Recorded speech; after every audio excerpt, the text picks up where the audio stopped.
आज जेवायला काय बनवायचं? हा प्रश्न तर रोजचाच.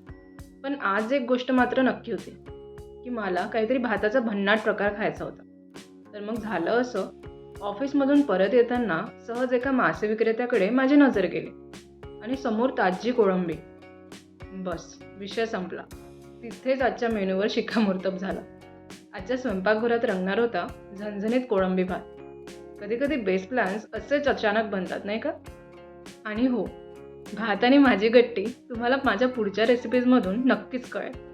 कारण भातावरचं माझं प्रेम काही एका रेसिपीपुरतं मर्यादित नाही आहे. चला तर मग, कोळंबी भातासाठी लागणारं साहित्य आपण बघून घेऊया. तर यादीत दाखवल्याप्रमाणे मी इथे 1 पाव ताजी कोळंबी घेतली आहे. सर्वप्रथम ताजी कोळंबी स्वच्छ करून घेऊ. कोळंबीचे डोके, कवच आणि शेपूट काढून घेऊया.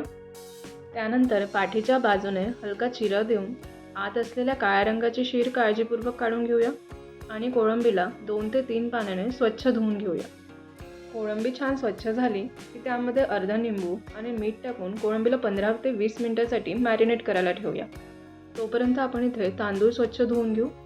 इथे एक गोष्ट लक्षात ठेवायची आहे, तांदूळ आपल्याला जुना वापरायचा आहे, त्यामुळे आपला कोळंबी भात मोकळा आणि सुटसुटीत होईल आणि खायला पण तेवढाच छान लागेल. त्यानंतर आपण इथे कोळंबी भातासाठी जो मेन मसाला आपल्याला लागणार आहे तो इथे करून घेऊया. त्यासाठी मी इथे 3 ते 4 हिरव्या मिरच्या घेतल्या, 3 ते 4 लसणाच्या पाकळ्या, हाफ टेबलस्पून धने, 1 मोठी विलायची आणि 1 टेबलस्पून खोबऱ्याचं बारीक किस घेतलं इथे. त्यानंतर कोथिंबीरचे हिरवे देठं आणि कोथिंबीर घेतली आहे. त्यानंतर या सर्व पदार्थांना मिक्सरच्या पॉटमधून बारीक करून घ्यायचं. तर अशा प्रकारे आपल्याला लागणारं वाटण आपण तयार करून घेतलं. तर सुरुवात करूया आपल्या कोळंबी भाताच्या मेन प्रक्रियेसाठी. तर हा कोळंबी भात आपण कुकरमध्ये सोप्या पद्धतीने बनवणार आहोत. त्यासाठी कुकरमध्ये तेल घेतलं, त्यामध्ये जिरे, 2 तमालपत्र, 2 लाल मिरच्या घेतलेल्या आहे. हे सगळे जिन्नस परतून झाल्यानंतर मिक्सरमधून बारीक केलेला मसाला आपल्याला इथे टाकायचा.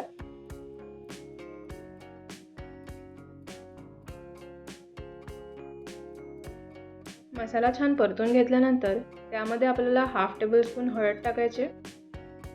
हाफ टेबलस्पूनपेक्षा थोडे कमी तिखट टाकायचे, कारण की आपण मसाल्यामध्येच ऑलरेडी हिरव्या मिरच्यांचा वापर केलेला आहे.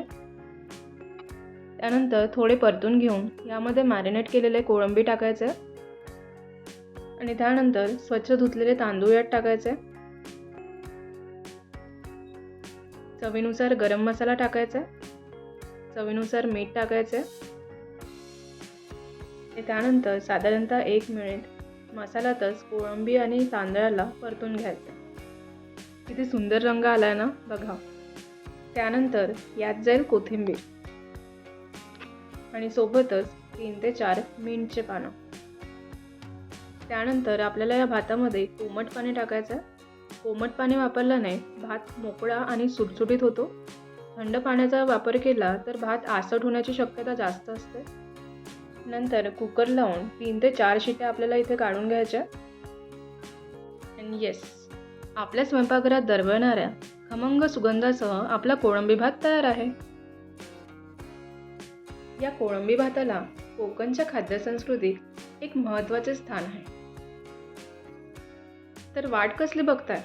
आजच हा कोळंबी भात करा आणि आपला अभिप्राय मला कमेंट सेक्शनमध्ये नक्की कळवा. तर वेळ झाली आहे आजच्या सुविचाराची. आजचा सुविचार आहे, स्वाभिमानी व्यक्ती परिस्थितीशी तडजोड करतो, पण तत्वांशी नाही.